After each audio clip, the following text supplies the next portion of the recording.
So I'm going to go to work, my commute, and I'm going to turn the heating on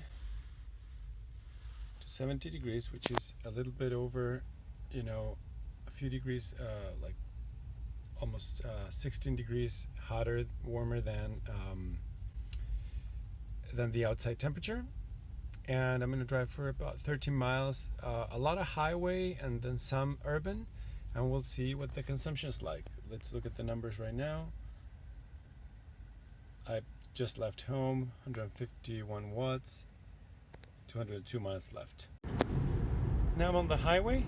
I'm gonna max my speed up to 65, and that's what the trip shows us. We're gonna be there with 78%, and my consumption's gone up a little bit to 275 watt-hour miles.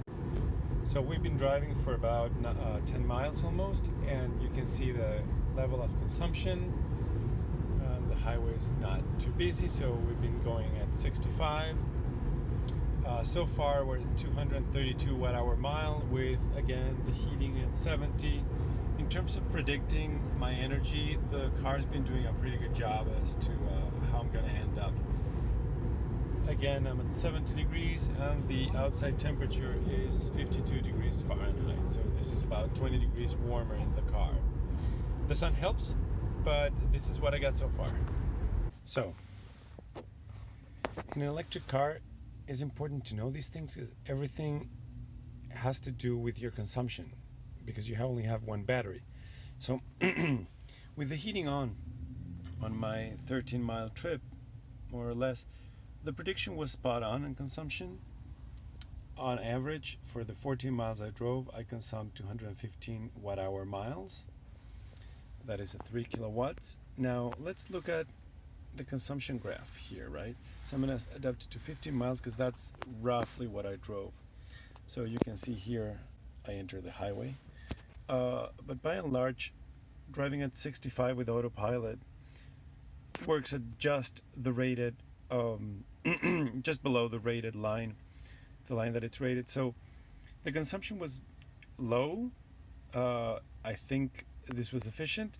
Now, granted, the sun helps the heating not to have to work so hard. So now I'm going to make a trip back. You can see temperature is still 53 outside, and these are the projected energy usage. So let's get on with it. There's going to be a little bit of city and some highway on this driving, just like I did previously. Alright, so there's a little bit of heavier traffic going back, but I've entered the highway and, I accelerated just now. So my consumption is 266 so far, but I'm going at below rated or below predicted range. That means more efficiently. So we'll see. End result. So right now, my efficiency is 216 watt-hour mile, which is pretty good. And I'm driving arriving at more battery than the car predicted, which is good. All this without the heating. So now back in the garage, we can see that I drove a little bit less, 13.1 miles, 195 watt-hour per mile, and considerably more efficient than predicted, almost like half a percentage point. So we'll repeat this test tomorrow, but the reverse. So I will go there without heating and I will come back with heating and see what happens. It's supposed to be a colder day tomorrow. So I'm about to start the trip. It says that I have 83% battery and I'm going to get there with 78. Remember, this time I'm going to go there without heating, and it is it's 44 degrees Fahrenheit. So now I'm on the highway. That's my consumption while I accelerated to get on the highway, and we see that I'm still almost as expected in terms of energy efficient in my trip. Now as I drive, I can see my efficiency is better than yesterday's with heating. Now I'm driving without heating, right? But I'm driving on the way there, which is the opposite of what I did yesterday. Now, one thing that I can see, I'm already driving a little bit more efficient than the car predicted.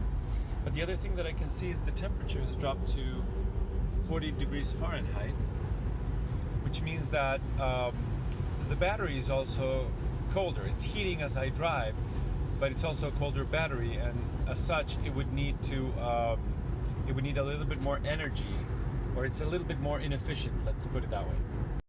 Another important thing to notice when you're driving without heating is that your windows start to fog up a little bit, right? And that's not a nice condition. I think I can make it out of the highway with my windows that are not fogging up so much.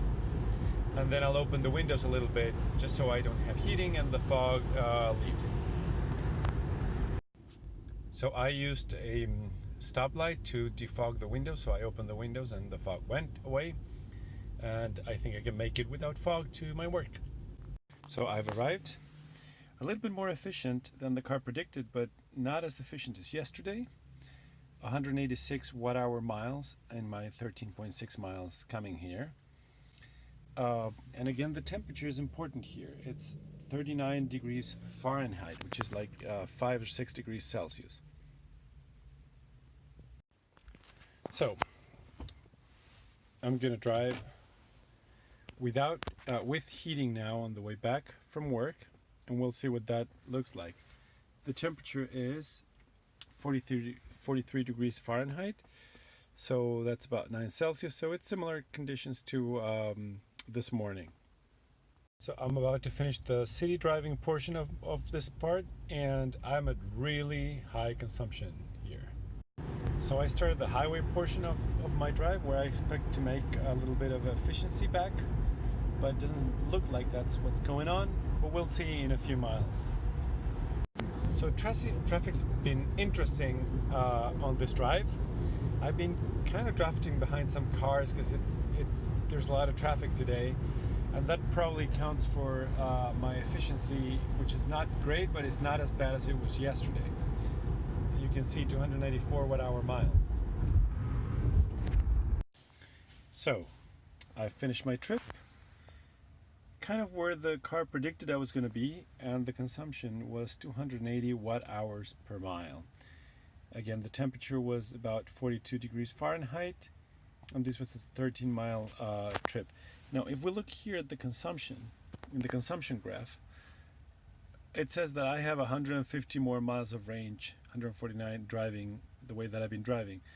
The number of rated miles, however, is 165 miles left. So on my first trip, I averaged 215 watt-hours per mile, and then the second trip with heating on, I averaged 280 watt-hours per mile. That was colder on the outside, so the heating had to work a little bit more.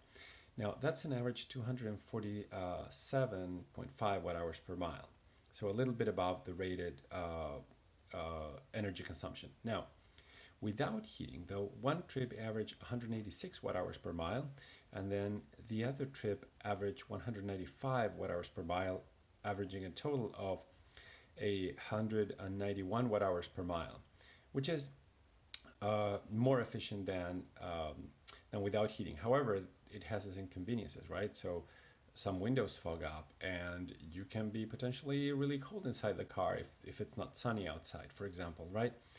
So there you have it, the battery consumption and the differences when you're driving with and when you're driving without heating on. If you like the video, hit subscribe.